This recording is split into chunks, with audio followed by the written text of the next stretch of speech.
Police अगे पेश होया लखीमपुर कांड का मुख मुलजम आशीष मिश्रा। पुलिस लाइन च SIT कर रही है पुछगिछ। आशीष मिश्रा ते कतल सने 6 धरावां हेठ दर्ज है मामला। आशीष मिश्रा तो पुछगिछ लई SIT कोल सवालों की लंबी लिस्ट। सूत्रों मुताबिक आशीष तो पूछे जा रहे हैं करीब 40 सवाल।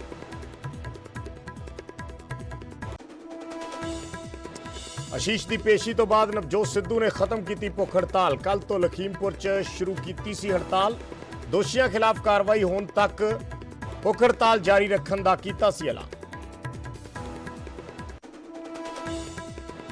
लखीमपुर कांड की जांच ते संयुक्त किसान मोर्चे ने चक्के सवाल। यूपी सरकार वालों गठित SIT ਅਤੇ न्यायिक जांच कमेटी ਨੂੰ ਮੰਨਣ ਤੋਂ ਕੀਤਾ ਇਨਕਾਰ। सुप्रीम कोर्ट की निगरानी च जांच की ਕੀਤੀ ਮੰਗ।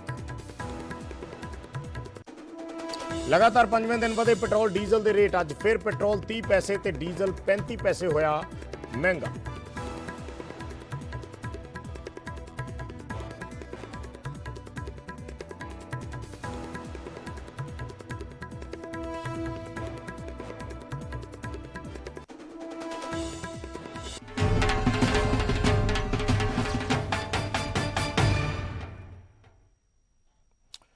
सत श्री अकाल। न्यूज़ 18 पंजाब हरियाणा हिमाचल देख रहे सारे दर्शकों का स्वागत है। मैं हाँ विजयपाल सिंह बराड़।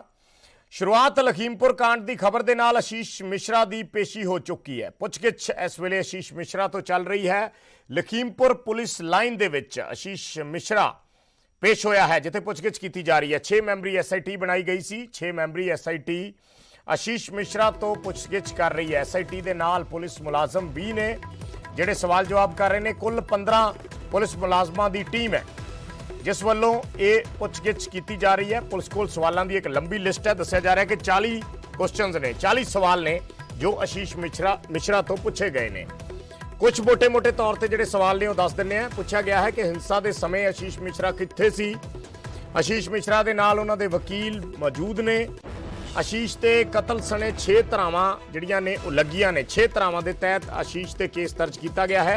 6 मैंबरी SIT है। उस तो अलावा कुछ पुलिस मुलाजम ने। यूपी पुलिस के लोग ने जिहड़े पुछगिछ कर रहे हैं आशीष मिश्रा तो। 15 हुण तक दस्या जा रहा 15 पुलिस मुलाजम ने। 15 पुलिस मुलाजमान की टीम है जिहड़ी पुछगिछ कर रही है।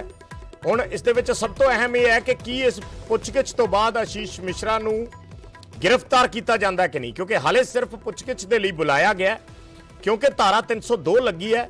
ऐसे विच ज्यादा चांसेस ने कि आशीष मिश्रा की गिरफ्तारी पाई जाएगी और बाद दे विच कोर्ट दे विच पेश किया जा सकता है। ये आम तौर पर जिस तरीके नाल एक 302 के मुलजम के नाल पुलिस का वरताओ हुंदा है या होना चाहिए, इस तरीके का हुंदा है कि 302 जिस ते लगी हुंदी है पहला केस दे विच पुछगिछ दे लई बुलाया जाता है और फिर जे पुलिस नूं लगता है कि वह व्यक्ति उस दे विच शामिल है तो फिर उसकी गिरफ्तारी पा दी जाती। पहला भी जोड़े 2 मुलजम अरेस्ट किए सी पुलिस ने, उन्होंने पुछगिछ के लिए बुलाया गया सी और उस तो बाद उन्हों की गिरफ्तारी पा दी गई सी।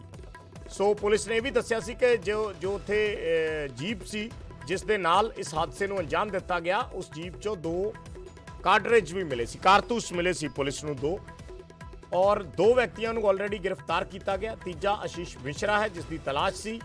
अज आशीष मिश्रा पेश होया पुलिस के सामने, SIT के सामने। 15 मैंबरी टीम पुछगिछ कर रही है और हुण देखना होएगा पहला तक कितनी लंबी ये पुछगिछ चलती है और उस तो बाद की पुलिस आशीष मिश्रा की गिरफ्तारी पाउंदी है या नहीं।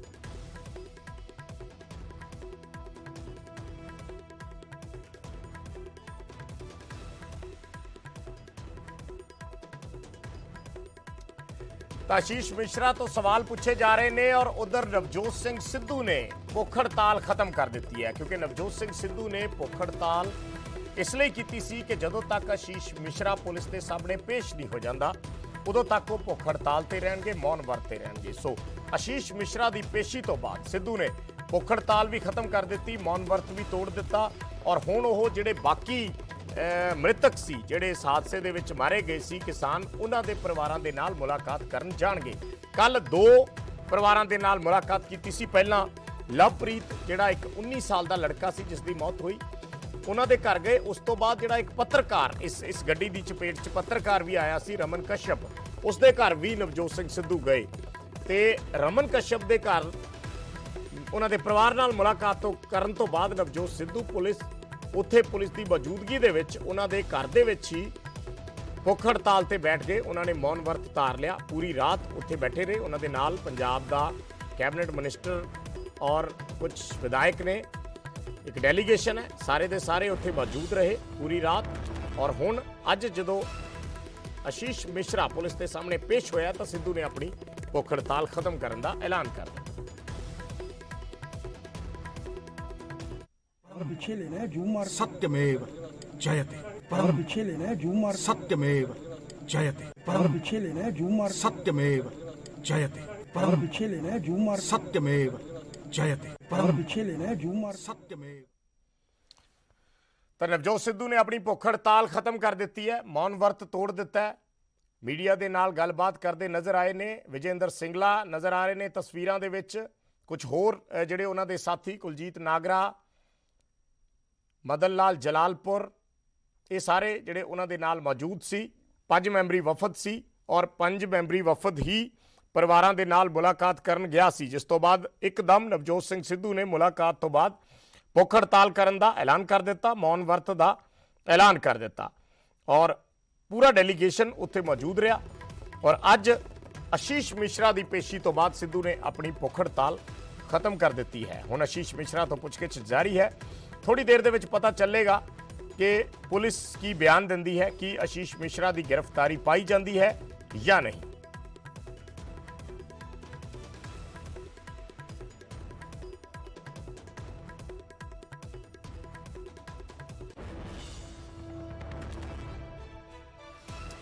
ਸੋ ਆਸ਼ੀਸ਼ ਮਿਸ਼ਰਾ ਪੇਸ਼ ਹੋ ਚੁੱਕਿਆ ਪੁਲਿਸ ਦੇ ਸਾਹਮਣੇ।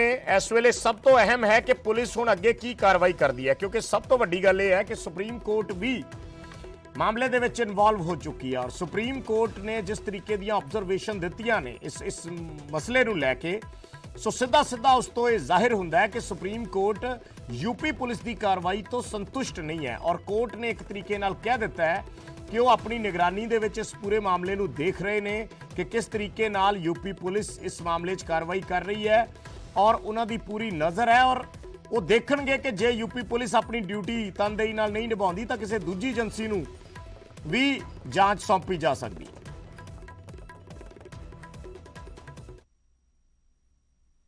डिनाई कर लेते हैं, फिर वो चला जाता है मेरिट पर, फिर वो बहस होती है। लेकिन अभी फिलहाल पुलिस 161 के तहत बयान इनका दर्ज कर रही है और पूरी वीडियो रिकॉर्डिंग के तहत बयान दर्ज करी, जिसे पलट ना पाए। इनको वीडियो देने हैं, साक्ष्य देने हैं, रिटन और मौखिक दोनों देने, तो उस आधार पर पुलिस कार्रवाई को आगे बढ़ा रही है 161 के तहत। तो मुझे लगता है कि 120 भी में इन्हें पुलिस अदालत में पेश करेगी। जी बिल्कुल बिल्कुल। और यहाँ पर आपको एक बार फिर से तस्वीरें दिखा देते हैं, वो कक्ष दिखा देते हैं जहाँ पर लगातार आशीष मिश्र अंदर मौजूद है। मीडिया से छुपाकर उनको लाया गया और सीधे इस कक्ष में वो अंदर गए और तब से 1 घंटे से भी ज्यादा का वक्त बीत चुका है और लगातार अभी भी पूछताछ की जा रही है।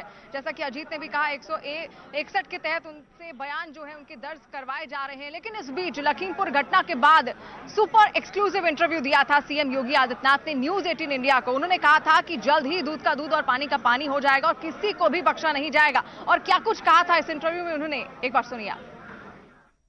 पिछले कुछ दिनों में एक विवाद भी बहुत ज्यादा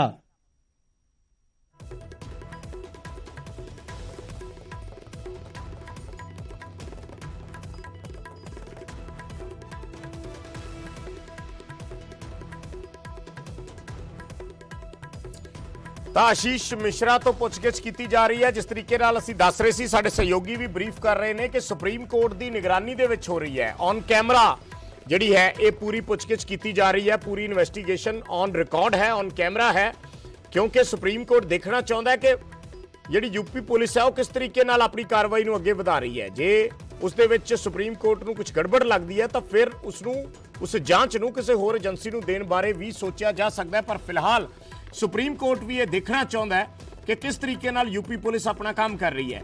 ਸੋ ਇੱਕ ਲੰਬੀ ਚੌੜੀ ਲਿਸਟ ਬਣਾਈ ਗਈ ਹੈ ਸਵਾਲਾਂ ਦੀ। ਆਸ਼ੀਸ਼ ਮਿਸ਼ਰਾ ਤੋਂ ਪੁੱਛਗਿੱਛ ਕੀਤੀ ਜਾਏਗੀ ਔਰ ਉਸ ਤੋਂ ਬਾਅਦ ਕੀ ਆਸ਼ੀਸ਼ ਦੀ ਗ੍ਰਿਫਤਾਰੀ ਪੈਂਦੀ ਹੈ ਜਾਂ ਨਹੀਂ, ਇਹ ਸਭ ਤੋਂ ਵੱਡਾ ਸਵਾਲ ਹੋਏਗਾ। ਫਿਰ ਉਸ ਤੋਂ ਬਾਅਦ ਸੁਪਰੀਮ ਕੋਰਟ ਦਾ ਕੀ ਟੇਕ ਰਹਿੰਦਾ ਇਹ ਵੀ ਦੇਖਣਾ ਹੋਏਗਾ। ਸੋ ਫਿਲਹਾਲ ਆਸ਼ੀਸ਼ ਮਿਸ਼ਰਾ ਹਲੇ ਪੇਸ਼ ਹੋਇਆ ਹੈ, ਹਲੇ ਪੁੱਛਗਿੱਛ ਜਾਰੀ ਹੈ। ਕਿੰਨੀ ਲੰਬੀ ਇਹ ਪੁੱਛਗਿੱਛ ਚੱਲਦੀ ਹੈ ਇਹ ਕਾਫੀ ਅਹਿਮ ਹੋ ਜਾਂਦਾ ਹੈ। ਸਾਡੇ ਸਹਿਯੋਗੀ ਲਗਾਤਾਰ ਸਾਡੇ ਤੱਕ ਅਪਡੇਟਸ ਪਹੁੰਚਾ ਰਹੇ ਨੇ ਜੋ ਵੀ ਗੱਲਬਾਤ ਹੋ ਰਹੀ ਹੈ, ਕਿਉਂਕਿ ਆਮ ਤੌਰ ਤੇ ਜਿਹੜੇ ਜਰਨਲਿਸਟ ਹੁੰਦੇ ਨੇ ਉਹਨਾਂ ਦੇ ਆਪਣੇ ਰਿਸੋਰਸਿਸ ਹੁੰਦੇ ਨੇ, ਸੋਰਸਿਸ ਅੰਦਰ ਸੈੱਲ ਹੁੰਦੇ ਨੇ, ਉੱਥੋਂ ਪਤਾ ਚੱਲਦਾ ਹੈ। ਅਸੀਂ ਡਿਟੇਲ ਵੀ ਇੱਕ ਵਾਰੀ ਦੱਸ ਰਹੇ ਹਾਂ। ਮਾਮਲਾ 302 ਕਤਲ ਦਾ ਔਰ 304 ਏ ਗੈਰ ਇਰਾਦਤਨ ਹੱਤਿਆ ਦਾ। ਜੇ ਗੈਰ ਇਰਾਦਤਨ ਹੱਤਿਆ ਹੋਵੇ, ਮਸਲਨ ਐਕਸੀਡੈਂਟ ਦੇ ਵਿੱਚ ਕਿਸੇ ਬੰਦੇ ਨੂੰ ਮਾਰਿਆ ਗਿਆ ਹੋਵੇ ਤਾਂ 304 ਲੱਗਦੀ ਹੈ। ਇਸ ਤੋਂ ਇਲਾਵਾ 120 ਵੀ ਅਪਰਾਧਿਕ ਛੜਯੰਤਰ ਦੇ ਲਈ, 148 ਖਤਰਨਾਕ ਹਥਿਆਰਾਂ ਦੀ ਵਰਤੋਂ ਦੇ ਲਈ, 149 ਭੀੜ ਵੱਲੋਂ ਅਪਰਾਧ ਕਰਨ ਦੀ, 279 ਲਾਪਰਵਾਹ ਡਰਾਈਵਿੰਗ ਦੇ ਨਾਲ ਜਦੋਂ ਜਾਨ ਨੂੰ ਖਤਰਾ ਹੁੰਦਾ ਹੈ। ਸੋ ਇਹ ਸਾਰੀਆਂ ਧਾਰਾਵਾਂ ਨੇ। ਤਿਕੋਣੀਆਂ ਪੁਲਿਸ ਥਾਣੇ 'ਚ FIR ਦਰਜ ਹੋਈ ਸੀ 4 ਅਕਤੂਬਰ 2021 ਨੂੰ। 302 304 ਇਹ ਧਾਰਾਵਾਂ ਲੱਗੀਆਂ ਸੀ। ਇਸ ਤੋਂ ਇਲਾਵਾ 120 ਵੀ ਅਪਰਾਧਿਕ ਛੜਯੰਤਰ ਜਾਂ ਸਾਜ਼ਿਸ਼, 147 ਦੰਗਾ ਫਸਾਦ, 148 ਖਤਰਨਾਕ ਹਥਿਆਰਾਂ ਦੀ ਵਰਤੋਂ, 149 ਭੀੜ ਵੱਲੋਂ ਅਪਰਾਧ ਕੀਤੇ ਜਾਣਾ, ਇਹ ਸਾਰੀਆਂ ਧਾਰਾਵਾਂ ਲੱਗੀਆਂ ਸੀ ਲਾਪਰਵਾਹ ਡਰਾਈਵਿੰਗ ਨਾਲ। ਦੂਸਰੇ ਪਾਸੇ ਤਸਵੀਰਾਂ ਅਸੀਂ ਦਿਖਾ ਰਹੇ ਹਾਂ ਨਵਜੋਤ ਸਿੰਘ ਸਿੱਧੂ ਦੀਆਂ, ਜਿਸ ਵੇਲੇ ਨਵਜੋਤ ਸਿੰਘ ਸਿੱਧੂ ਵੱਲੋਂ ਆਪਣੀ ਭੁੱਖ ਹੜਤਾਲ ਖਤਮ ਕੀਤੀ ਗਈ, ਉਸ ਮੌਕੇ ਦੀਆਂ ਇਹ ਤਸਵੀਰਾਂ ਨੇ। ਇੱਕ ਛੋਟੀ ਬੱਚੀ ਨਜ਼ਰ ਆ ਰਹੀ ਹੈ ਤਸਵੀਰਾਂ ਦੇ ਵਿੱਚ। ਉਸ ਬੱਚੀ ਵੱਲੋਂ ਨਵਜੋਤ ਸਿੰਘ ਸਿੱਧੂ ਨੂੰ ਜੂਸ ਪਿਲਾਇਆ ਗਿਆ ਔਰ ਸਿੱਧੂ ਦੀ ਭੁੱਖ ਹੜਤਾਲ ਖਤਮ ਕਰਵਾਈ ਗਈ। ਉਸ ਤੋਂ ਬਾਅਦ ਸਿੱਧੂ ਉਸ ਬੱਚੀ ਨੂੰ ਜੂਸ ਪਿਲਾਉਂਦੇ ਹੋਏ ਨਜ਼ਰ ਆ ਰਹੇ ਨੇ। ਇਹ ਤਸਵੀਰਾਂ ਨੇ। ਪੰਜਾਬ ਦੇ ਕੈਬਨਿਟ ਮੰਤਰੀ ਵਿਜੇਂਦਰ ਸਿੰਗਲਾ ਨਜ਼ਰ ਆ ਰਹੇ ਨੇ, ਵਿਧਾਇਕ ਰਾਜਕੁਮਾਰ ਚੱਬੇਵਾਲ ਤਸਵੀਰਾਂ ਦੇ ਵਿੱਚ ਦਿਖਾਈ ਦੇ ਰਹੇ ਨੇ, ਕੁਲਜੀਤ ਨਾਗਰਾ ਉੱਥੇ ਮੌਜੂਦ ਨੇ, ਮਦਨ ਲਾਲ ਜਲਾਲਪੁਰ ਨੇ ਔਰ ਪੰਜਵੇਂ ਨਵਜੋਤ ਸਿੰਘ ਸਿੱਧੂ ਨੇ। 5 ਜਣਿਆਂ ਦਾ ਇਹ ਪੂਰਾ ਡੈਲੀਗੇਸ਼ਨ ਹੈ ਜੋ ਉੱਥੇ ਪਹੁੰਚਿਆ ਸੀ। ਔਰ ਜਦੋਂ ਪੱਤਰਕਾਰ ਰਮਨ ਕਸ਼ਯਪ ਦੇ ਘਰ ਅਫਸੋਸ ਕਰਨ ਲਈ ਨਵਜੋਤ ਸਿੱਧੂ ਪਹੁੰਚੇ, ਉਸਦੇ ਪਰਿਵਾਰ ਨਾਲ ਦੁੱਖ ਸਾਂਝਾ ਕਰਨ ਲਈ ਪਹੁੰਚੇ, ਤਾਂ ਉਹਨਾਂ ਨੇ ਬਾਹਰ ਆ ਕੇ ਤੁਰੰਤ ਐਲਾਨ ਕਰ ਦਿੱਤਾ ਕਿ ਉਹ ਜਦੋਂ ਤੱਕ ਆਸ਼ੀਸ਼ ਮਿਸ਼ਰਾ ਦੀ ਪੇਸ਼ੀ ਨਹੀਂ ਹੋ ਜਾਂਦੀ ਉਦੋਂ ਤੱਕ ਭੁੱਖ ਹੜਤਾਲ ਤੇ ਰਹਿਣਗੇ, ਮੌਨ ਵਰਤ ਤੇ ਰਹਿਣਗੇ। ਬੜੀ ਕੋਸ਼ਿਸ਼ ਕੀਤੀ ਗਈ ਯੂਪੀ ਐਡਮਿਨਿਸਟ੍ਰੇਸ਼ਨ ਵੱਲੋਂ ਨਵਜੋਤ ਸਿੰਘ ਸਿੱਧੂ ਦੇ ਨਾਲ ਗੱਲਬਾਤ ਕਰਨ ਦੀ, ਉਹਨਾਂ ਨੂੰ ਮਨਾਉਣ ਦੀ, ਪਰ ਸਿੱਧੂ ਟਸ ਤੋਂ ਮਸ ਨਹੀਂ ਹੋਏ, ਕਿਸੇ ਨਾਲ ਕੋਈ ਗੱਲਬਾਤ ਨਹੀਂ ਕੀਤੀ, ਆਪਣੀ ਗੱਲ ਤੇ ਅੜੇ ਰਹੇ। ਔਰ ਅੱਜ ਜਦੋਂ ਆਸ਼ੀਸ਼ ਮਿਸ਼ਰਾ ਦੀ ਪੇਸ਼ੀ ਹੋਈ ਹੈ 11 ਵਜੇ ਦੇ ਕਰੀਬ, ਤਾਂ ਜਾ ਕੇ ਨਵਜੋਤ ਸਿੰਘ ਸਿੱਧੂ ਨੇ ਆਪਣੀ ਭੁੱਖ ਹੜਤਾਲ ਖਤਮ ਕੀਤੀ ਹੈ। ਇਹ ਤਸਵੀਰਾਂ ਉਸ ਵੇਲੇ ਦੀਆਂ ਨੇ, ਉਸ ਮੌਕੇ ਦੀਆਂ ਨੇ ਜਦੋਂ ਨਵਜੋਤ ਸਿੰਘ ਸਿੱਧੂ ਵੱਲੋਂ ਇਹ ਭੁੱਖ ਹੜਤਾਲ ਖਤਮ ਕੀਤੀ ਗਈ ਸੀ। ਇੱਕ ਛੋਟੀ ਬੱਚੀ ਬੁਲਾਈ ਗਈ, ਉਸ ਬੱਚੀ ਨੇ ਨਵਜੋਤ ਸਿੰਘ ਸਿੱਧੂ ਦੀ ਭੁੱਖ ਹੜਤਾਲ ਖਤਮ ਕਰਵਾਈ ਔਰ ਉਸ ਤੋਂ ਬਾਅਦ ਸਿੱਧੂ ਉਸ ਬੱਚੀ ਨੂੰ ਜੂਸ ਪਿਲਾਉਂਦੇ ਹੋਏ ਜਾਂ ਦੁੱਧ ਪਿਲਾਉਂਦੇ ਹੋਏ ਨਜ਼ਰ ਆ ਰਹੇ ਨੇ ਇਹਨਾਂ ਤਸਵੀਰਾਂ ਦੇ ਵਿੱਚ। ਇਹ ਉਸ ਮੌਕੇ ਦੀਆਂ ਤਸਵੀਰਾਂ ਨੇ। ਵਿਜੇਂਦਰ ਸਿੰਗਲਾ ਕੈਬਨਿਟ ਮੰਤਰੀ ਕੱਲ ਤੋਂ ਨਾਲ ਮੌਜੂਦ ਨੇ ਨਵਜੋਤ ਸਿੰਘ ਸਿੱਧੂ ਦੇ, ਰਾਜਕੁਮਾਰ ਚੱਬੇਵਾਲ ਨੇ, ਕੁਲਜੀਤ ਨਾਗਰਾ ਨੇ, ਮਦਨ ਲਾਲ ਜਲਾਲਪੁਰ ਨੇ। ਇਸ 3 ਵਿਧਾਇਕ ਔਰ ਇੱਕ ਕੈਬਨਿਟ ਮਿਨਿਸਟਰ ਔਰ ਨਵਜੋਤ ਸਿੰਘ ਸਿੱਧੂ ਖੁਦ ਐਜ਼ ਏ PCC ਪ੍ਰੈਜ਼ੀਡੈਂਟ। ਸੋ 5 ਜਣਿਆਂ ਦਾ ਇਹ ਡੈਲੀਗੇਸ਼ਨ ਜਿਹੜਾ ਹੈ ਉਹ ਗਿਆ ਸੀ ਔਰ 5 ਜਣਿਆਂ ਦੇ ਡੈਲੀਗੇਸ਼ਨ ਨੇ ਕੱਲ 2 ਪਰਿਵਾਰਾਂ ਦੇ ਨਾਲ ਮੁਲਾਕਾਤ ਕੀਤੀ ਸੀ। ਲਵਪ੍ਰੀਤ ਸਿੰਘ ਇੱਕ ਕਿਸਾਨ 19 ਸਾਲ ਦਾ ਜਿਸ ਦੀ ਮੌਤ ਹੋਈ ਸੀ ਔਰ ਦੂਸਰਾ ਰਮਨ कश्यप। पीछे लेना है जूम मार सत्यमेव जयते पर पीछे लेना है जूम मार सत्यमेव जयते पर पीछे लेना है जूम मार सत्यमेव जयते। ਤਾਂ ਤਸਵੀਰਾਂ ਅਸੀਂ ਦਿਖਾ ਰਹੇ ਹਾਂ। ਰਮਨ ਕਸ਼ਯਪ ਜਿਸ ਪੱਤਰਕਾਰ ਦੀ ਜਾਨ ਗਈ ਇਸ ਦਰਦਨਾਕ ਹਾਦਸੇ ਦੇ ਵਿੱਚ, ਉਹਨਾਂ ਦੇ ਘਰ ਅਫਸੋਸ ਕਰਨ ਪਹੁੰਚੇ ਸੀ ਕੱਲ ਸ਼ਾਮ ਨੂੰ ਔਰ ਉਸੇ ਵੇਲੇ ਐਲਾਨ ਕਰ ਦਿੱਤਾ ਸੀ ਕਿ ਮੈਂ ਭੁੱਖ ਹੜਤਾਲ ਤੇ ਬੈਠੂੰਗਾ ਔਰ ਮੌਨ ਵਰਤ ਰੱਖੂੰਗਾ। ਔਰ ਉਸੇ ਵੇਲੇ ਰਮਨ ਕਸ਼ਯਪ ਦੇ ਘਰ 'ਚ ਹੀ ਨਵਜੋਤ ਸਿੱਧੂ ਭੁੱਖ ਹੜਤਾਲ ਤੇ ਬੈਠ ਗਏ ਸੀ। ਸੋ ਅੱਜ 11 ਵਜੇ ਜਦੋਂ ਆਸ਼ੀਸ਼ ਮਿਸ਼ਰਾ ਪੁਲਿਸ ਦੇ ਸਾਹਮਣੇ ਪੇਸ਼ ਹੋਇਆ, ਲਖੀਮਪੁਰ ਹਿੰਸਾ ਦਾ ਮੁੱਖ ਦੋਸ਼ੀ, ਪੁੱਛਗਿੱਛ ਉਸ ਤੋਂ ਕੀਤੀ ਜਾ ਰਹੀ ਹੈ। ਉਸ ਮੌਕੇ ਤੇ ਨਵਜੋਤ ਸਿੰਘ ਸਿੱਧੂ ਵੱਲੋਂ ਆਪਣੀ ਭੁੱਖ ਹੜਤਾਲ ਖਤਮ ਕਰਨ ਦਾ ਐਲਾਨ ਕੀਤਾ ਗਿਆ ਹੈ। ਜਦੋਂ ਮੌਨ ਵਰਤ ਨਵਜੋਤ ਸਿੰਘ ਸਿੱਧੂ ਨੇ ਤੋੜਿਆ, ਉਸ ਮੌਕੇ ਪੱਤਰਕਾਰਾਂ ਨਾਲ ਕੀ ਡਿਟੇਲ 'ਚ ਗੱਲਬਾਤ ਕੀਤੀ, ਉਹ ਗੱਲਬਾਤ ਵੀ ਤੁਹਾਨੂੰ ਸੁਣਾਉਂਦੇ ਹਾਂ। सत्यमेव जयते, सत्य की हमेशा जीत होती है।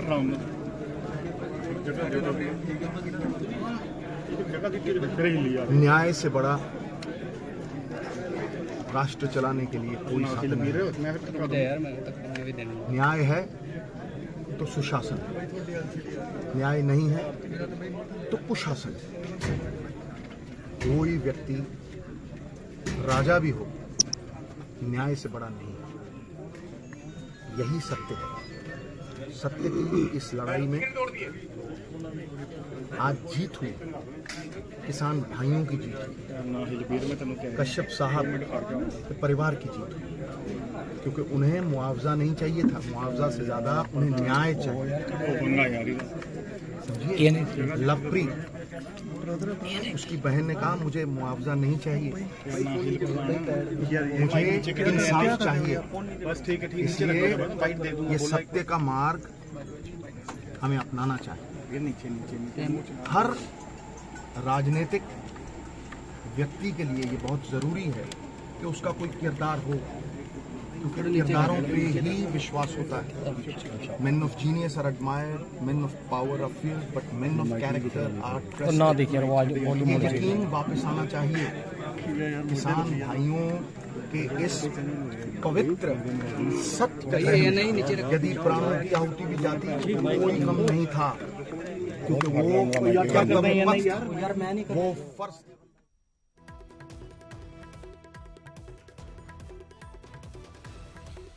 ਤਾਂ ਨਵਜੋਤ ਸਿੰਘ ਸਿੱਧੂ ਵੱਲੋਂ ਆਪਣੀ ਭੁੱਖ ਹੜਤਾਲ ਖਤਮ ਕਰ ਦਿੱਤੀ ਗਈ ਹੈ, ਮੌਨ ਵਰਤ ਤੋੜਿਆ ਗਿਆ ਹੈ। ਔਰ ਪੱਤਰਕਾਰਾਂ ਨਾਲ ਗੱਲਬਾਤ ਕਰਦਿਆਂ ਨਵਜੋਤ ਸਿੰਘ ਸਿੱਧੂ ਨੇ ਕਿਹਾ ਕਿ ਸੱਚ ਦੀ ਜਿੱਤ ਹੋਈ ਹੈ, ਸੱਚ ਦੀ ਜਿੱਤ ਵੱਲ ਅਸੀਂ ਵੱਧ ਰਹੇ ਹਾਂ, ਕਿਉਂਕਿ ਆਸ਼ੀਸ਼ ਮਿਸ਼ਰਾ ਪੇਸ਼ ਹੋਇਆ ਹੈ ਔਰ ਉਸ ਮੌਕੇ ਤੇ ਉਹਨਾਂ ਨੇ ਆਪਣੀ ਭੁੱਖ ਹੜਤਾਲ ਖਤਮ ਕਰਨ ਦਾ ਐਲਾਨ ਕੀਤਾ। ਅਸੀਂ ਕੁਝ ਪ੍ਰਤੀਕਰਮ ਲੈਣੇ ਆ। ਸਾਡੇ ਨਾਲ ਕਿਸਾਨ ਆਗੂ ਬੂਟਾ ਸਿੰਘ ਸ਼ਾਦੀਪੁਰ ਜੁੜੇ ਨੇ ਫੋਨ ਲਾਈਨ ਤੇ। ਬੂਟਾ ਸਿੰਘ ਜੀ, ਕਿਸ ਤਰੀਕੇ ਨਾਲ ਦੇਖ ਰਹੇ ਹੋ ਤੁਸੀਂ ਇਸ ਵੇਲੇ ਇਸ ਪੂਰੀ ਕਵਾਇਦ ਨੂੰ? ਸੁਪਰੀਮ ਕੋਰਟ ਇਨਵੋਲਵ ਹੈ, ਔਨ ਕੈਮਰਾ ਰਿਕਾਰਡਿੰਗ ਹੋ ਰਹੀ ਹੈ, ਕੀ ਲੱਗਦਾ ਹੈ? ਹਾਲਾਂਕਿ ਸੁਪਰੀਮ ਕੋਰਟ ਨੇ ਵੀ ਸਵਾਲ ਚੱਕੇ ਨੇ ਕਿ यूपी पुलिस की जिहड़ी कार्रवाई है वो पूरे तरीके नाल ठीक नहीं है या सवालों के घेरे च है। सो की हुण जिस तरीके नाल सारियां फोर्सेस चारे पासे तो एक्टिवेट हो गई, किसानां दा प्रैशर है, पोलीटिकल पार्टियां दा जिहड़ियां विरोधी पार्टियां ने उन्हां दा प्रैशर है, सुप्रीम कोर्ट की ऑब्जरवेशन दे विच पूरी जिहड़ी कार्रवाई है हो रही है। सो की उम्मीद है, किस लिहाज नाल इस पूरी कार्रवाई नूं देख रहे हो? देखो जी, सुप्रीम कोर्ट का तो अं धन्यवाद करते हैं जो कार्रवाई कर रहे हैं, है ना। उन्होंने कोशिश है कि इंसाफ मिले परिवार नूं, पर जिस ढंग नाल उस मुलजम का पिता जिहड़ा है, उहदा प्यो है जिहड़ा, वो मंत्री है, पहला मेरे ख्याल मुताबिक उन्होंने रिजाइन करना चाहिए, बर्खास्त करना चाहिए सी उन्होंने, ते फिर कार्रवाई होनी चाहिए। जिहड़ा कार्रवाई कर रहे हैं सारे उहदे दा अंडर ने, ठीक है ना। मेरे ख्याल के मुताबिक सानू उड्डी उम्मीद नहीं हैगी कि पुलिस विभाग है जिहड़ा इस सही ढंग दे नाल कोई कार्रवाई करेगा। ठीक है, जिवें चल रहा है चलाउण लग जांदा पता किवें कार्रवाई करदे ने। वो एक होर गल है बराड़ साहब, दूजी गल है जिहड़ी एक इन्हां ने जज बिठाया रिटायर्ड उत्ते कमेटी बनाती भी, एक मैंबरी कमेटी वो इंक्वायरी करूगी। सारी दुनिया रौला पा रही है चार चफेरे तो भी शरेआम क्लीयर दिख रहा है कि गड्डी दे विच आए, गड्डी चाड़ी मारती। इहो जिहे केसां 'च इनकुआरियां दी लोड़ नहीं हुंदी कोई भी, है ना तां उत्थे इनकुआरी दी लोड़ सी, पहला उहनूं रैस्ट करना। जिहड़ा सिद्धू साहब भी अज कह रहे ना भी असीं चलो हड़ताल खत्म करती, ठीक है, वधिया कर रहे हैं जो कुछ कर रहे हैं, लेकिन रैस्ट दी गल है, उहनूं रैस्ट करन, बाद दे विच अगली कार्रवाई जिहड़ी ओह चलदी रहे। देख लिया जे तुसीं, तुहाडे सामने है, कुछ नहीं होना, पुੱਛ-ਗਿੱਛ होऊगी, इनकुआरी चल रही है जी, उस तो बाद आओ घर आ जाऊगा शामां नूं, कल नूं फिर बुला लिया जी 11 वजे। ਤੁਸੀਂ ਬੂਟਾ ਸਿੰਘ ਜੀ ਕੀ ਡਿਮਾਂਡ ਰੱਖਦੇ ਹੋ? ਤੁਸੀਂ ਕੀ ਡਿਮਾਂਡ ਰੱਖਦੇ ਹੋ? ਅਰੈਸਟ ਪੈਣੀ ਚਾਹੀਦੀ ਹੈ ਤੁਰੰਤ, ਉਹਦੀ ਅਰੈਸਟ ਪੈਣੀ ਚਾਹੀਦੀ, ਉਹਦੇ ਪਿਤਾ ਨੂੰ ਬਰਖਾਸਤ ਕਰਨਾ ਚਾਹੀਦਾ, ਫਿਰ ਕਾਰਵਾਈ ਜਿਹੜੀ ਸ਼ਾਇਦ ਲੀਹ ਤੇ ਚੜੇਗੀ ਜੀ। ਅੱਛਾ ਬੂਟਾ ਸਿੰਘ ਜੀ, ਤੁਸੀਂ ਇਹ ਮੰਨਦੇ ਹੋ ਵੀ ਪਿਛਲੇ ਦਿਨਾਂ 'ਚ ਜੋ ਵੀ ਘਟਨਾਕ੍ਰਮ ਬਣੇ ਨੇ, ਜਦੋਂ ਤੋਂ ਇਹ ਜਿਹੜਾ ਪੂਰਾ ਕਾਂਡ ਹੋਇਆ ਉਸ ਤੋਂ ਬਾਅਦ ਚਾਹੇ ਰੋਕਿਆ ਗਿਆ यूपी ਸਰਕਾਰ ਵੱਲੋਂ, ਕਿਸੇ ਨੂੰ ਜਾਣ ਨਹੀਂ ਦਿੱਤਾ ਗਿਆ, ਜਿਹੜੀਆਂ ਆਪੋਜੀਸ਼ਨ ਪਾਰਟੀਆਂ ਹੁੰਦੀਆਂ ਬੇਸਿਕਲੀ ਉਹਨਾਂ ਦਾ ਚਾਹੇ ਜੋ ਵੀ ਹੋਵੇ, ਪੋਲੀਟੀਸ਼ੀਅਨਸ ਨੂੰ ਜੋ ਮਰਜ਼ੀ ਤੁਸੀਂ ਕਹੀ ਜਾਓ, ਪਰ ਇੱਕ ਪ੍ਰੈਸ਼ਰ ਤੇ ਹੁੰਦਾ ਹੀ ਹੈ ਜਦੋਂ ਵਿਰੋਧੀ ਪਾਰਟੀਆਂ ਇਸ ਤਰੀਕੇ ਨਾਲ ਜ਼ੋਰ ਸ਼ੋਰ ਨਾਲ ਇਸ਼ੂ ਚੱਕਦੀਆਂ ਜਾਂ ਜਿਨ੍ਹਾਂ ਦੀ ਗੱਲ ਸੁਣੀ ਵੀ ਜਾਂਦੀ ਹੈ। ਸੋ ਤੁਹਾਨੂੰ ਲੱਗਦਾ ਹੈ ਕਿ ਇੱਕ ਪਾਸੇ ਸੰਯੁਕਤ ਕਿਸਾਨ ਮੋਰਚਾ ਔਰ ਦੂਸਰੇ ਪਾਸੇ ਜਿਹੜੀਆਂ ਪੋਲੀਟੀਕਲ ਪਾਰਟੀਆਂ ਨੇ, ਆਪੋਜੀਸ਼ਨ ਪਾਰਟੀਆਂ ਨੇ ਮਿਲ ਕੇ ਇੱਕ ਐਸਾ ਪ੍ਰੈਸ਼ਰ ਕ੍ਰੀਏਟ ਕੀਤਾ ਗਿਆ ਕਿ ਸਰਕਾਰ ਨੂੰ ਮਜਬੂਰ ਹੋਣਾ ਪਿਆ ਘੱਟੋ ਘੱਟ ਇੰਨੀ ਕਾਰਵਾਈ ਵੀ ਜਿੰਨੀ ਚੱਲ ਰਹੀ ਹੈ? ਬਿਲਕੁਲ ਇਹ ਸਹੀ ਗੱਲ ਹੈ।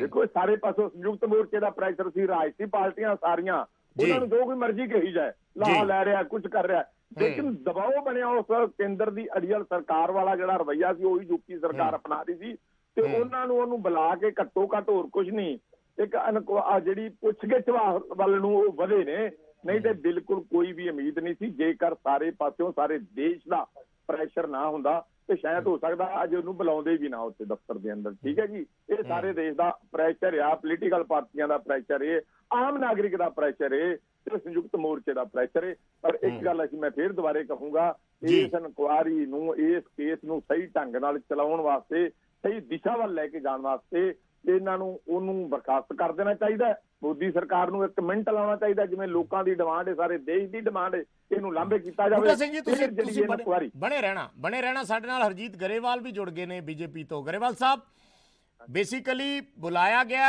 ਆਸ਼ੀਸ਼ ਮਿਸ਼ਰਾ ਨੂੰ, ਪੁੱਛਗਿੱਛ ਹੋ ਰਹੀ ਹੈ, ਪਰ ਹਲੇ ਵੀ ਖਦਸ਼ੇ ਨੇ ਕਿ ਕਿਸੇ ਤਰੀਕੇ ਕੋਈ ਐਸਾ ਚੋਰ ਰਸਤਾ ਜਾਂ ਕੁਝ ਐਸੀ ਜਗ੍ਹਾ ਨਾ ਛੱਡੀ ਜਾਵੇ ਕਿ ਦੋਸ਼ੀ ਬਚ ਕੇ ਨਿਕਲ ਜੇ। ਇਸ ਤਰੀਕੇ ਦੇ ਵਿਜੇਪਾਲ ਜੀ ਨਾ ਅਪੀਲ ਨਾ ਦਲੀਲ, ਇਹ ਕਹਿੰਦੇ ਆ ਸਿੱਧੀ ਫਾਂਸੀ ਦੇ ਦਿਓ, ਇਹ ਡੈਮੋਕ੍ਰੇਸੀ ਹੈ। ਤੇ ਜਦੋਂ ਦੂਜੇ ਵੱਲ ਉਂਗਲ ਕਰਨੀ ਬਹੁਤ ਆਸਾਨ ਹੁੰਦੀ ਹੈ, ਪਰ ਮੈਂ ਇੱਕ ਚੀਜ਼ ਦਾ ਵਿਸ਼ਵਾਸ ਦਿਵਾਉਣਾ ਕਿ ਭਾਰਤੀ ਜਨਤਾ ਪਾਰਟੀ ਦੀ ਸਰਕਾਰ ਤੇ ਜੋਗੀ ਜੀ ਔਰ ਕੋਈ ਵੀ ਇਹਦੇ 'ਚ ਕੁਤਾਹੀ ਨਹੀਂ ਹੋਏਗੀ ਔਰ ਕਿਸੇ ਦੋਸ਼ੀ ਨੂੰ ਬਖਸ਼ਿਆ ਨਹੀਂ ਜਾਏਗਾ। ਔਰ ਇਸ ਘਟਨਾ ਦੀ ਅਸੀਂ ਨਿਖੇਧੀ ਕਰਦੇ ਹਾਂ, ਪਰ ਲੋਕਾਂ ਨੇ ਹੱਤਿਆ ਨੂੰ ਵੀ 2 ਹਿੱਸਿਆਂ 'ਚ ਵੰਡ ਲਿਆ। ਇੱਕ ਅੱਛੀ ਹੱਤਿਆ ਹੋ ਗਈ, ਇੱਕ ਬੁਰੀ ਹੱਤਿਆ ਹੋ ਗਈ। ਤੇ ਜਿਹੜੀ ਉਹਦੇ ਨਾਲ ਕੁਚਲ ਕੇ ਮਾਰਤੇ, ਉਹ ਬਹੁਤ ਗਲਤ ਹੱਤਿਆ ਹੋਈ। ਅਸੀਂ ਕਹਿੰਦੇ ਹਾਂ ਦੋਨੋਂ ਹੀ ਗਲਤ ਨੇ, ਇਹ ਬਿਲਕੁਲ ਕਿਸੇ ਨੂੰ ਨਹੀਂ ਬਖਸ਼ਿਆ ਜਾਣਾ ਚਾਹੀਦਾ। ਤੇ ਇਸ ਕਰਕੇ ਕਾਂਗਰਸ ਦੇ ਚੀਫ ਮਿਨਿਸਟਰ ਗਏ, ਪੰਜਾਬ ਦੇ ਵੀ ਗਏ, ਛੱਤੀਸਗੜ੍ਹ ਦੇ ਵੀ ਗਏ। ਉਹ ਜਿਹੜੇ ਬਾਕੀ ਲੋਕ ਜਿਹੜੇ ਇੱਧਰੋਂ ਗੱਡੀ ਨਾਲ ਕੁਚਲ ਕੇ ਮਰੇ ਸੀ, ਉਹਨਾਂ ਨੂੰ ਤਾਂ ਦਿਆ 50-50 ਲੱਖ, ਬਾਕੀਆਂ ਨੂੰ ਨਹੀਂ ਦਿੱਤਾ। ਔਰ ਸਿੱਧੂ ਸਾਹਿਬ ਵੀ ਉੱਥੇ ਜਾ ਕੇ ਬੈਠ ਗਏ। ਜਿਹੜੇ ਆ ਹੁਣ ਦੁਸਹਿਰਾ ਫੇਰ ਆਉਣ ਵਾਲਾ, ਤੇ ਜਿਹੜੇ ਉਸ ਵੇਲੇ ਮਾਰੇ ਗਏ ਸੀ ਗੱਡੀ ਦੇ ਹੇਠ ਆ ਕੇ, ਉਹ ਵੀ ਤਾਂ ਜੇ ਇਹ ਪ੍ਰੋਗਰਾਮ ਆਰਗੇਨਾਈਜ਼ ਕਰਨ ਵਾਲਾ ਅਪਰਾਧੀ ਹੁੰਦਾ ਤਾਂ ਉਹਨਾਂ ਦੀ ਵਾਈਫ ਨੇ ਉਹ ਆਰਗੇਨਾਈਜ਼ ਕੀਤਾ ਸੀ ਪ੍ਰੋਗਰਾਮ, ਤੇ ਅੱਜ ਤੱਕ ਉਹਨਾਂ ਨੂੰ ਕੋਈ ਮੁਆਵਜ਼ਾ ਨਹੀਂ ਦਿੱਤਾ, ਕੋਈ ਕੁਛ ਨਹੀਂ ਦਿੱਤਾ। 50-50 ਲੱਖ ਇਹਨਾਂ ਨੂੰ ਵੀ ਦੇਣਾ ਬਣਦਾ ਜੇ ਤੁਸੀਂ ਪੰਜਾਬ ਤੋਂ ਬਾਹਰ ਜਾ ਕੇ ਦਿੰਦੇ ਹੋ। ਮੈਂ ਉਹਦੇ 'ਚ ਇਹ ਨਹੀਂ ਕਹਿੰਦਾ ਵੀ ਕਿਉਂ ਦਿੱਤਾ, ਮੈਂ ਇਹ ਕਹਿਣਾ ਕਿ ਉਹ ਵੀ ਠੀਕ ਕੀਤਾ ਦਿੱਤਾ, ਤਾਂ ਇੱਥੇ ਵੀ ਇਹ ਉਹੀ ਵਿਵਹਾਰ ਕਰਨਾ ਚਾਹੀਦਾ। ਤੇ ਜਦੋਂ ਪਤਾ ਲੱਗ ਗਿਆ ਕਿ ਉਹਨੇ ਪੇਸ਼ ਹੋਣਾ, ਉਸ ਵੇਲੇ ਸਿੱਧੂ ਸਾਹਿਬ 2 ਘੰਟੇ ਬਾਅਦ ਉੱਥੇ ਧਰਨੇ ਤੇ ਬੈਠ ਗਏ। ਇਹ ਕੋਈ ਤਰੀਕਾ? ਇਹ ਪੋਲੀਟੀਕਲ ਲੋਕ ਜਿਹੜੇ ਆ, ਇਹ ਤਾਂ ਪੋਲੀਟੀਕਲ ਮਾਈਲੇਜ ਲੈਣ ਦੇ ਲਈ, ਸਿਆਸੀ ਹਿੱਤਾਂ ਨੂੰ ਸਾਧਣ ਦੇ ਲਈ ਉੱਥੇ ਜਾਂਦੇ ਆ। ਬਾਕੀ ਸਰਕਾਰ ਨੂੰ ਕੋਈ ਕੁਤਾਹੀ ਨਹੀਂ ਹੋਏਗੀ। ਜਿਹੜਾ ਵੀ ਦੋਸ਼ੀ ਹੋਏਗਾ ਉਹਨੂੰ ਸਜ਼ਾ ਮਿਲੇਗੀ, ਉਹ ਜੇਲ੍ਹ ਜਾਏਗਾ, ਸਖਤ ਤੋਂ ਸਖਤ ਸਜ਼ਾ ਹੋਏਗੀ, ਐਗਜ਼ੈਂਪਲਰੀ ਪਨਿਸ਼ਮੈਂਟ ਹੋਏਗੀ। ਇਸ ਚੀਜ਼ ਦਾ ਅਸੀਂ ਵਿਸ਼ਵਾਸ ਦਿਵਾਉਣਾ ਜੀ। ਬੂਟਾ ਸਿੰਘ ਜੀ, ਕਿਸ ਤਰੀਕੇ ਨਾਲ ਦੇਖਦੇ ਹੋ ਗਰੇਵਾਲ ਸਾਹਿਬ ਦੇ ਬਿਆਨ ਨੂੰ? ਦੇਖੋ, ਗਰੇਵਾਲ ਸਾਹਿਬ ਸਿੱਧੇ ਭਾਈ ਨੇ, ਪਰ ਇੱਕ ਗੱਲ ਹੈ ਵੀ ਗਰੇਵਾਲ ਸਾਹਿਬ ਨੂੰ ਮੈਂ ਬੇਨਤੀ ਕਰਨੀ ਚਾਹੁੰਦਾ, ਗਰੇਵਾਲ ਸਾਹਿਬ ਇੰਨੀ ਗੱਲ ਤਾਂ ਤੁਸੀਂ ਕਹਿ ਸਕਦੇ ਹੋ ਕਿ ਉਹਨੂੰ ਬਰਖਾਸਤ ਜ਼ਰੂਰ ਕਰ ਦੇਣਾ ਚਾਹੀਦਾ ਹੈ। ਜਿਹੜੇ ਉਹ ਮੰਤਰੀ ਹੈ, ਗ੍ਰਹਿ ਮੰਤਰੀ ਉਹ ਦੇਸ਼ ਦਾ, ਕਿ ਉਹਦੇ ਪੁੱਤਰ ਨੂੰ ਕੌਣ ਆਵਾਜ਼ ਮਾਰੂਗਾ? ਔਰ 5 ਦਿਨ ਅੱਜ 6 ਹੋ ਗਏ ਇਹ ਕਾਂਡ ਹੋਇਆ ਨੂੰ, ਮੰਤਰੀ ਸਾਹਿਬ ਗ੍ਰਹਿ ਮੰਤਰੀ ਨੂੰ ਜਾ ਕੇ ਮਿਲਦੇ ਨੇ। ਜੇਕਰ ਆਮ ਨਾਗਰਿਕ ਕੋਈ ਇਹੋ ਜਿਹੀ ਹੱਤਿਆ ਹੋ ਜਾਣਾ, ਸਾਰਾ ਟੱਬਰ ਫਾਹੇ ਟੰਗਿਆ ਹੁੰਦਾ ਜੀ ਉਹਨਾਂ ਦਾ, ਸਾਰਾ ਟੱਬਰ ਫਾਹੇ ਟੰਗ ਦਿੱਤਾ ਜਾਂਦਾ। ਪੁਲਿਸ ਡੰਗਰ ਵੀ ਛੱਡ ਦਿੰਦੀ ਲਿਜਾ ਕੇ ਲੋਕਾਂ ਦੇ, ਉਹਨਾਂ ਦੀਆਂ ਫਸਲਾਂ ਵੀ ਉਜਾੜ ਦਿੰਦੀ ਏ। ਐਡੀ ਵੱਡੀ ਘਟਨਾ ਹੋ ਗਈ ਏ, ਬਹੁਤ ਨਾਰਮਲ ਚੱਲ ਰਿਹਾ ਹੈ। ਪਰ ਅਸੀਂ ਇਹ ਗੱਲ ਫਿਰ ਵੀ ਕਹਿੰਦੇ ਚੱਲ ਜੇ ਉਹਨਾਂ ਨੇ ਬੁਲਾਇਆ ਹੈ ਉੱਥੇ ਤੇ ਉਹ ਕੋਲ ਪੁੱਛ ਪੜਤਾਲ ਹੋਵੇ, ਪਰ ਉਹਦੇ ਪਿਓ ਨੂੰ ਜਿਹੜੇ ਗ੍ਰਹਿ ਰਾਜ ਮੰਤਰੀ ਨੇ ਉਹਨਾਂ ਨੂੰ ਬਰਖਾਸਤ ਜ਼ਰੂਰ ਕਰ ਦੇਣਾ ਚਾਹੀਦਾ ਹੈ। ਲੋਕ ਇਹ ਗੱਲ ਕਹਿਣਗੇ ਭਾਜਪਾ ਦਾ ਇਹਦੇ ਨਾਲ ਅਕਸ ਖਰਾਬ ਨਹੀਂ ਹੋਊਗਾ, ਭਾਜਪਾ ਲੋਕ ਕਹਿਣਗੇ ਇਹਨਾਂ ਨੇ ਠੀਕ ਕੀਤਾ ਹੈ। ਮੈਂ ਗਰੇਵਾਲ ਸਾਹਿਬ ਨੂੰ ਵੀ ਅਪੀਲ ਕਰਦਾ, ਗਰੇਵਾਲ ਸਾਹਿਬ ਤੁਹਾਨੂੰ ਵੀ ਇਹ ਗੱਲ ਕਹਿ ਦੇਣੀ ਚਾਹੀਦੀ ਹੈ ਕਿ ਜਿੰਨਾ ਚਿਰ ਗ੍ਰਹਿ ਰਾਜ ਮੰਤਰੀ ਬਣਿਆ ਰਹੂਗਾ ਉਹਨਾਂ ਚਿਰ ਜਿਹੜੀ ਇਨਕੁਆਰੀ ਹੈ ਜਾਂ ਜਿਹੜੀ ਪੁੱਛ ਪੜਤਾਲ ਹੈ ਕਿਸੇ ਦੀ ਹਿੰਮਤ ਨਹੀਂ ਪੈਣੀ ਉਹਨੂੰ ਅਰੈਸਟ ਕਰਨ ਦੀ। ਇਸ ਕਰਕੇ ਪਹਿਲਾਂ ਉਹਨੂੰ ਬਰਖਾਸਤ ਕਰਾਓ, ਫਿਰ ਅੱਗੇ ਚਲਾਓ। ਗਰੇਵਾਲ ਸਾਹਿਬ, ਵਿਜੇਪਾਲ ਜੀ, ਗੱਲ ਇਹ ਹੈ ਕਿ ਪਹਿਲਾਂ ਉਹ ਸ਼ਾਮਲ ਹੋਇਆ ਜਾਂਚ 'ਚ, ਇਨਵੋਲਵਮੈਂਟ ਸਾਬਿਤ ਹੋਣ ਦਿਓ। ਅਗਰ ਮਿਨਿਸਟਰ ਦੀ ਵੀ ਹੋਏਗੀ, ਮੈਂ ਇਹ ਵੀ ਵਿਸ਼ਵਾਸ ਦਿਵਾਉਣਾ ਕਿ ਉਹਨੂੰ ਵੀ ਬਖਸ਼ਿਆ ਨਹੀਂ ਜਾਏਗਾ। ਕੋਈ ਕਿੰਨਾ ਬੜੇ ਤੋਂ ਬੜਾ ਵਿਅਕਤੀ ਹੋਵੇ ਜਿਹਦੀ ਇਨਵੋਲਵਮੈਂਟ ਹੋਏਗੀ ਉਹ ਨਹੀਂ ਬਖਸ਼ਿਆ ਜਾਏਗਾ। ਖਾਲੀ ਰੈਜ਼ਿਗਨੇਸ਼ਨ ਦੀ ਗੱਲ ਨਹੀਂ, ਉਹ ਜੇਲ੍ਹ ਵਿੱਚ ਜਾਏਗਾ ਜਿਹਦੀ ਇਨਵੋਲਵਮੈਂਟ ਹੋਏਗੀ। ਇਸ ਚੀਜ਼ ਦਾ ਵਿਸ਼ਵਾਸ ਰੱਖਣ, ਸਖਤ ਤੋਂ ਸਖਤ ਸਜ਼ਾ ਹੋਏਗੀ। ਔਰ ਇਹ ਇਸ ਤਰ੍ਹਾਂ ਦੀ ਇਜਾਜ਼ਤ ਇਸ ਦੇਸ਼ 'ਚ ਨਹੀਂ ਦੇਣੀ ਚਾਹੀਦੀ, ਔਰ ਜੋਗੀ ਸਾਹਿਬ ਤਾਂ ਬਿਲਕੁਲ ਨਹੀਂ ਦਿੰਦੇ। ਮੈਂ ਵਿਸ਼ਵਾਸ ਦਿਵਾਉਣਾ। ਕਿਉਂਕਿ ਮੈਂ ਇਸ ਲਈ ਵੀ ਕਹਿ ਰਿਹਾ ਗਰੇਵਾਲ ਸਾਹਿਬ ਕਿ ਸੁਪਰੀਮ ਕੋਰਟ ਦੀਆਂ ਵੀ ਕੁਝ ਆਬਜ਼ਰਵੇਸ਼ਨਸ ਨੇ, ਉਹਨਾਂ ਨੇ ਵੀ ਸ਼ੱਕ ਜਤਾਇਆ ਹੈ ਪੂਰੀ ਇਸ ਕਾਰਵਾਈ ਦੇ ਵਿੱਚ, ਖਾਸ ਕਰਕੇ ਯੂਪੀ ਪੁਲਿਸ ਦੀ। ਦੇਖੋ, ਗੱਲ ਇਹ ਹੈ, ਮਾਨਯੋਗ ਸੁਪਰੀਮ ਕੋਰਟ ਨੇ ਜੋ ਵੀ ਕਿਹਾ ਉਹ ਸਿਰ ਝੁਕਾ ਕੇ ਸਾਡੀ ਸਰਕਾਰ ਵੀ ਮੰਨਦੀ ਹੈ, ਅਸੀਂ ਵੀ ਉਹਦਾ ਸਤਿਕਾਰ ਕਰਦੇ ਹਾਂ। ਔਰ ਅਸੀਂ ਦੂਸਰੇ ਲੋਕਾਂ ਦੀ ਤਰ੍ਹਾਂ ਨਹੀਂ, ਜੇ ਸਾਡੇ ਖਿਲਾਫ ਕੋਈ ਟਿੱਪਣੀ ਹੋਵੇ ਤਾਂ ਅਸੀਂ ਕਹਿ ਦਈਏ ਸੁਪਰੀਮ ਕੋਰਟ ਗਲਤ ਆ, ਜੱਜ ਵੀ ਗਲਤ ਆ। ਉਹ ਏਦਾਂ ਨਹੀਂ, ਮਾਨਯੋਗ ਸੁਪਰੀਮ ਕੋਰਟ ਨੇ ਜੋ ਵੀ ਕਿਹਾ ਅਸੀਂ ਉਹਨੂੰ ਮੰਨਦੇ ਹਾਂ। ਤੇ ਮੈਂ ਸਰਦਾਰ ਬੂਟਾ ਸਿੰਘ ਬੈਠੇ ਆ, ਇਹਨਾਂ ਨੂੰ ਵੀ ਇਹ ਪ੍ਰਾਰਥਨਾ ਕਰਦਾ ਕਿ ਮਾਨਯੋਗ ਸੁਪਰੀਮ ਕੋਰਟ ਨੇ ਕਾਨੂੰਨ ਵੀ ਹੋਲਡ ਤੇ ਪਾਏ ਹੋਏ ਆ, ਕੋਈ ਲਾਗੂ ਨਹੀਂ ਕਰ ਸਕਦਾ। ਤੇ ਇਸ ਕਰਕੇ ਉਹ ਜਿਹੜੇ ਕਾਨੂੰਨ ਲਾਗੂ ਹੀ ਨਹੀਂ ਉਹਨਾਂ ਲਈ ਅੰਦੋਲਨ ਕਿਸ ਗੱਲ ਦਾ, ਉਹ ਤਾਂ ਬੈਠ ਕੇ ਹੱਲ ਕਰ ਲਓ ਆਪਸ 'ਚ। ਇਹ ਵੀ ਮੈਂ ਕਹਿਣਾ ਇਸੇ ਕਰਕੇ ਤਾਂ ਇਹ ਸਾਰੀ ਵਿਪਤਾ ਖੜੀ ਹੁੰਦੀ ਹੈ, ਇਸੇ ਕਰਕੇ ਇਹ ਕ੍ਰਾਈਮ ਕਮਿਟ ਹੋ ਰਹੇ ਆ, ਇਸੇ ਕਰਕੇ ਇਹਦੇ 'ਚ ਕੁਛ ਅੰਸਰ ਐਸੇ ਆ ਗਿਆ ਜਿਹੜੇ ਭੜਕਾਵਾ ਕਰਦੇ ਆ, ਚਾਹੇ ਉਹ ਕੋਈ ਵੀ ਹੋਵੇ। ਤੇ ਇਸ ਲਈ ਮੇਰੀ ਇਹਨਾਂ ਨੂੰ ਅਪੀਲ ਆ ਕਿ ਹੁਣ ਕਾਨੂੰਨਾਂ ਦੇ ਲਈ ਸੰਘਰਸ਼ ਨਹੀਂ, ਹੁਣ ਉਹਦੇ 'ਚ ਜਿਹੜੀ ਵੀ ਗੱਲ ਆਪਸ ਬੈਠ ਕੇ ਹੱਲ ਹੋਣੀ ਹੈ ਉਹਦੇ ਲਈ ਬੈਠ ਕੇ ਟੇਬਲ ਤੇ ਬੈਠ ਕੇ ਆ ਕਰ ਹੱਲ ਹੋਣਾ ਤੇ ਆਪਣੇ ਸਾਥੀਆਂ ਨੂੰ ਸਮਝਾਉਣੇ। ਤਾਂ ਬਹੁਤ ਸੂਝਵਾਨ ਨੇ ਬੂਟਾ ਸਿੰਘ ਜੀ, ਮੈਂ ਦੇਖਦਾ ਰਹਿਣਾ, ਕੋਸ਼ਿਸ਼ ਵੀ ਨੇ, ਪਰ ਹੋਣਾ ਚਾਹੀਦਾ ਹੈ ਹੁਣ ਹੱਲ, ਤਾਂ ਕਿ ਅੱਗੇ ਵਾਸਤੇ ਘਟਨਾਵਾਂ ਬੰਦ ਹੋਣ। ਬੂਟਾ ਸਿੰਘ ਜੀ, ਲਾਸਟ ਕਮੈਂਟ ਲੈਣਾ ਚਾਹੂੰਗਾ ਤੁਹਾਡਾ ਇੱਕ ਜੀ। ਇਸੇ ਜਿਹੜੀ ਗੱਲ ਗਰੇਵਾਲ ਸਾਹਿਬ ਕਹਿ ਰਹੇ, ਜਿਹੜੀ ਗਰੇਵਾਲ ਸਾਹਿਬ ਨੇ ਗੱਲ ਕਹੀ ਨਾ ਰੋਲੈਂਡ ਦੇ, ਉਹਨਾਂ ਨੇ 28 ਤਰੀਕ ਨੂੰ ਇੱਕ ਬਿਆਨ ਦਿੱਤਾ ਜੀ, ਉਹ ਜਿਹੜੇ ਗ੍ਰਹਿ ਰਾਜ ਮੰਤਰੀ ਨੇ, ਤੇ 5-4 ਦਿਨ ਬਾਅਦ ਇਹ ਘਟਨਾ ਵਾਪਰ ਜਾਂਦੀ। ਕਿਵੇਂ ਨਹੀਂ ਆਪਾਂ ਉਹਨੂੰ ਸਮਝਦੇ ਵੀ ਉਹ ਇਹਦੇ ਵਿੱਚ ਇਨਵੋਲਵ ਹੈ। ਸਾਰੀ ਕਾਰਵਾਈ ਜਿਵੇਂ ਗਿਣੀ ਮਿਤੀ ਸਾਜ਼ਿਸ਼ ਹੁੰਦੀ ਹੈ, ਬਰਾੜ ਸਾਹਿਬ ਮੈਨੂੰ ਐਂ ਲੱਗਦਾ ਕਿ ਗਿਣੀ ਮਿਤੀ ਸਾਜ਼ਿਸ਼ ਦੇ ਤਹਿਤ ਹੀ ਸਾਰਾ ਕੁਝ ਹੋਇਆ। ਉਹ ਕਹਿ ਰਿਹਾ ਕਿ ਮੈਂ 2 ਮਿੰਟ ਦੇ ਵਿੱਚ ਸਾਰਾ ਕੁਝ ਕਰ ਦੂੰਗਾ, ਔਰ ਉਹਦਾ ਹੀ ਬੇਟਾ ਇਹ ਕਾਰਵਾਈ ਕਰ ਦਿੰਦਾ। ਫਿਰ ਆਪਾਂ ਕਿਵੇਂ ਨਹੀਂ ਮੰਨਾਂਗੇ? ਬਿਲਕੁਲ ਕਲੀਅਰ ਕੱਟੇ ਕਿ ਉਹ ਇਨਵੋਲਵ ਹੈ ਇਹਦੇ ਵਿੱਚ।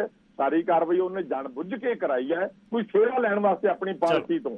ਬਹੁਤ ਤਗੜਾ ਬੰਦਾ ਇਹਨੇ ਤੇ ਘੁਮਾ ਕੇ ਰੱਖਤਾ ਜੀ, ਸਾਰੇ ਕਿਸਾਨਾਂ ਨੂੰ ਦਰੜ ਕੇ ਰੱਖਤਾ ਇਹਨੇ, ਤੇ ਅੰਦੋਲਨ ਨੂੰ ਖਤਮ ਕਰਨ ਵਾਲੇ ਬੰਨੇ ਵੱਧ ਚੁੱਕਿਆ। ਇਹ ਗੱਲ ਤਾਂ ਮੇਰੇ ਖਿਆਲ ਮੁਤਾਬਕ ਐ ਆ, ਉਹ ਸਾਰੇ ਕੇਸ ਦੇ ਵਿੱਚ ਮੇਨ ਮੁੱਖ ਦੋਸ਼ੀ ਉਹੀ ਹੈ।